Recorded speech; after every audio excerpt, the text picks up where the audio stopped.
ABC6 Weather with Christina Shalhoub. Brought to you by the Preserve Sporting Club and Resort.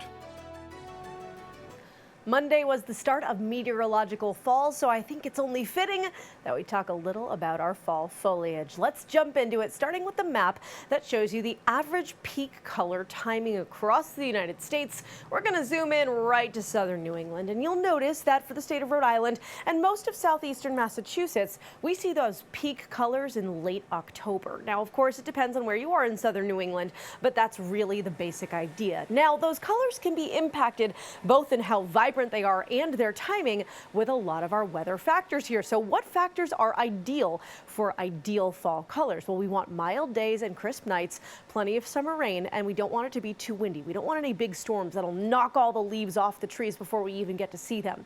Have we had all of this? The answer is no, and I think it's going to make for an interesting couple of weeks here.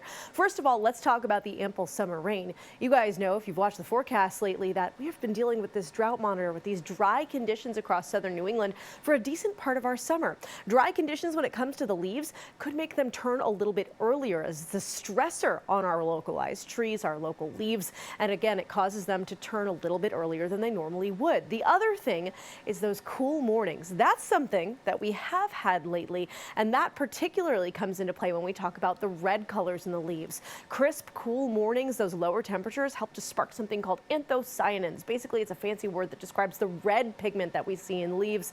And we have had those crisp mornings the last few in August. August, generally speaking here, as we look back to our summer recap, was below average with our low temperatures. So perhaps we see some bright red colors, but maybe those leaves turn a little bit earlier and don't last quite as long. That's what I'm anticipating.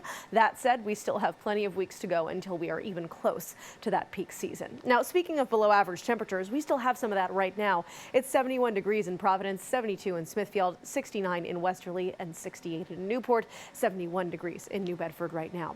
As we look at satellite and radar, it's really quiet. High pressure's in charge. There's not too much to talk about here, which is great news. We get a little bit of a break, and overnight it's more of the same.